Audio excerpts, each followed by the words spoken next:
दोस्तों, महिलाएं गलती से भी अपने कानों में ऐसे कुंडल मत पहनना। खास तौर से सुहागन महिलाएं रहें सावधान। घर की बर्बादी का ये भी एक सबसे बड़ा कारण है। कानों में गलत कुंडल पहनना मतलब बर्बादी को न्योता देना है। दोस्तों, गरुड़ पुराण के अनुसार जन्म से लेकर मृत्यु तक के 16 संस्कारों में से कान छेदन भी एक महत्वपूर्ण संस्कार है। शास्त्रों के अनुसार देखा जाए तो स्त्री और पुरुष दोनों के लिए ये नियम बना हुआ है। आइए जानते हैं आखिर इस संस्कार में वाकई में क्या बताया है और क्यों इसे पुराने समय में बहुत ज़्यादा महत्व दिया जाता था। इन सभी बातों का जिक्र आज हम करने वाले हैं। खासकर ये जानकारी सुहागन महिलाएं जरूर देखें। कानों में ऐसे कुंडल पहनने पर आपके ऊपर कष्ट आ सकते हैं, आपके पति पर कोई भारी विपदा आ सकती है। तो चलिए जानते हैं। दोस्तों, सबसे पहले आप कान छेदन संस्कार के नियम जान लें। हमारे शास्त्र कहते हैं कि ये संस्कार 6 से लेकर 18 महीने तक के बच्चों के हो जाना चाहिए। अगर ऐसा नहीं हो पा रहा है तो जब आपकी आयु किसी विषम संख्या में हो, जैसे 3 साल, 5 साल, 7 साल, 9 साल, 11 साल, इसी तरह से आगे बढ़ते हुए इन्हीं वर्षों में हो जाना चाहिए। ध्यान रखने वाली बात यह है कि ये संस्कार बालकों में पहले दाहिना कान छेदना चाहिए, फिर बायां कान, और बालिकाओं में ये क्रम उल्टा हो जाता है। उनका पहले बायां कान छेदना चाहिए, फिर दाहिना। बालिकाओं में एक चीज और होती है, उनकी नाक, जो कि उसे भी छेदा जाता है, और वो भी बायां।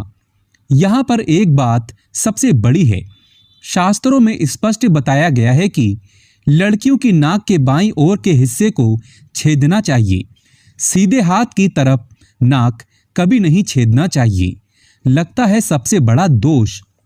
दोस्तों, कानों में कुंडल पहनने से होते हैं ये फायदे।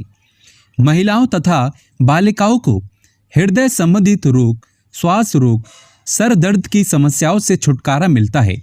ज़्यादातर ये देखा गया है कि जिन महिलाओं तथा बालिकाओं के कान में छेद हुआ होता है तो वो इन रोगों से बची रहती हैं। साथ ही साथ इनके सोचने की शक्ति और याददाश्त और बढ़ जाती है। दोस्तों, वहीं गरुड़ पुराण में ये भी बताया गया है कि जिन पुरुषों का कान छेदन संस्कार नहीं हुआ होता है तो वो किसी भी श्राद्ध कर्म करने का अधिकार नहीं रखता। अगर ऐसा व्यक्ति श्राद्ध कर्म करता है तो पीड़ित व्यक्ति को मुक्ति कभी नहीं मिलती। इसीलिए इन सभी कार्य को करने के लिए मर्दों को भी अपने कान छिदवाना चाहिए, जो कि गरुड़ पुराण में बताया गया है। दोस्तों, शास्त्रों के अनुसार कानों में ऐसा कुंडल किसी भी महिला को नहीं पहनना चाहिए। लगता है सबसे बड़ा पाप, और लगती है ये घातक बीमारी। आजकल देखा जाता है कि ज़्यादातर माताएं बहनें नकली धातुओं से बने आभूषण को धारण करती हैं, जिससे उन्हें तमाम तरह की परेशानियों का सामना करना पड़ता है।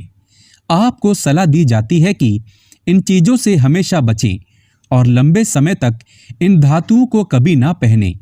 आप कानों में कुंडल के लिए सोने तथा चांदी धातु का ही प्रयोग करें। अगर आप कानों में किसी और धातु का प्रयोग करते हैं तो इससे आपके सभी ग्रह बिगड़ सकते हैं, आपके ऊपर दोष लग सकते हैं, यहाँ तक कि आपके पति पर सबसे बुरा असर पड़ सकता है। किसी और धातु को कान में डालने से भी कैंसर जैसी घातक बीमारी भी आपको हो सकती है। इसीलिए सावधान रहें। दोस्तों, शादीशुदा महिलाएं रहें सावधान, नहीं तो आपके घर में होगा ये अनर्थ। शास्त्रों के अनुसार व्यक्ति पर सबसे भारी दोष तब लगते हैं जब वो किसी पराये व्यक्ति की चीज को इस्तेमाल करे। इसीलिए सुहागन महिलाएं कभी किसी के कुंडल अपने कानों में न डालें, अन्यथा आपका वैवाहिक जीवन खराब हो सकता है। उसके दोष आपके ऊपर आ सकते हैं। ऐसे में आपको मंगलसूत्र भी किसी का इस्तेमाल नहीं करना चाहिए, नहीं तो परिणाम बुरे हो सकते हैं। इसीलिए अपना वैवाहिक जीवन कभी खराब ना करें। दोस्तों, जानकारी पसंद आए तो एक लाइक तो जरूर ही करें।